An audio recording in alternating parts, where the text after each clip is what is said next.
Hello বন্ধুরা, কেমন আছো তোমরা সবাই? দেখো, আজকে একটা রান্নার ভিডিওর সঙ্গে চলে এসেছি। তো তোমরা দেখতেই পেলে ওইদিকে মাছটা ভাজা হয়ে গেছে, আলুটাও কেটে রেখেছি। এবার আলুটা ভাজা করে নেব। আলু ভাজা করছি আজকে। আলু ভাজা একটু নুন আর পরিমাণ মতো হলুদ দিয়ে দিলাম, দিয়ে এটা নেড়ে চেড়ে ঢাকা চাপা দিয়ে রেখে দেবো। এবার আজকে আমার বর জ্যান্ত মাছ নিয়ে এসেছিলো, জিওল মাছ এনেছিল। তো সেটা বললো যে বেগুন আর গাঁটি কচু দিয়ে করতে। তো জিওল মাছটা এনে মাছ আর ওই সবজিগুলো নিয়ে এসছে, আর অন্য কোনো তরকারি নিয়ে আসেনি, তাই যে সেটা করব। তো ভাবলাম চলো ঠিক আছে, আলুটা ভেজে নিই। এবার কড়াই গরম হয়ে গেছে, এদিকে কড়াইতে সর্ষের তেল দিয়ে দিলাম পরিমাণ মতো। এটা বেগুনটা রান্না করার জন্য সর্ষের তেলটা দিয়ে দিলাম। তেলটাও গরম হয়ে এসছে। এবার তেলের মধ্যে পেঁয়াজ আর কাঁচা লঙ্কা দিলাম।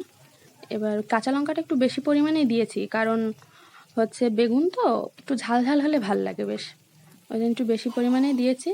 আর একটু রসুনও দিয়েছিলাম এর মধ্যে, রসুনটা ভাজা হলে বেশ কচু মুখী তো, ওই জন্য একটু রসুন দিলে ভাল লাগে। মানে রসুনটা থেতলে দিয়েছি, ভালো হয়ে মানে সেন্টটাও ভালো বেরোয়। এবার এটা একটু ভাজতে থাক, ভাজা হতে থাকুক। আমি ঝালগুলো দেখছো ঘেটে ঘেটে দিচ্ছি, কারণ একটু ঝালটা বেরোলে ভাল লাগে, ঝালটা বেরোলে ভালো হবে, মানে একটু ঝাল ঝাল হলে বেশ ভালো লাগে। এবার এটা লাল লাল হয়ে এসেছে, এর মধ্যে এবার কচুগুলো দিয়ে দিলাম, কচুর মুখিগুলো। এই কচুর মুখিগুলো একটু সেদ্ধ হবে, মানে সেদ্ধ না হলে ঠিক ভালো লাগে না, শক্ত শক্ত থাকলে ভাল লাগে না। তো ওই জন্য নেড়ে চেড়ে দিলাম। আর এখনকার এই বর্ষার সময় এখনকার কচুরমুখী ঠিক গলতে চায় না ঠিক মতো, ওই জন্য নুন মানে এবার এরপরে নুন দিয়ে দিলাম। হলুদটা দিতে গিয়ে পড়ে গেল হলুদটা, যাই হোক, নুন হলুদ দিয়ে দিলাম, দিয়ে ওটা ভালো করে নেড়ে চেড়ে ভাজা করে নেব। একটু ভাজা ভাজা হলে জলটা দিয়ে দেব।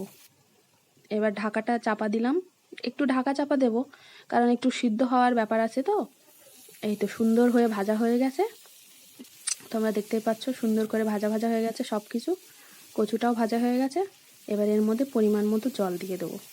জলটা আমি একটু বেশিই দেবো, কারণ কচুটা গলার ব্যাপার আছে। এখনকার কচু তো বুঝতেই পারছো, জলের কচু সবসময় ভালো হয় না, তো জলটা একটু বেশিই দেবো।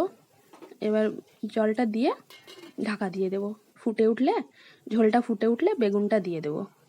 তো দেখো ঝোলটা ফুটে এসেছে সুন্দর করে, এবার বেগুনগুলো দিয়ে দেবো।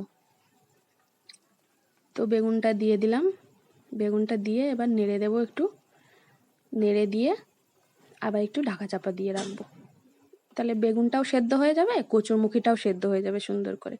আর ওইদিকে তোমরা দেখতে পাচ্ছ যে আলুটা সুন্দর করে ভেজে রেখেছি, আলুটা ভাজা হয়ে গেছে।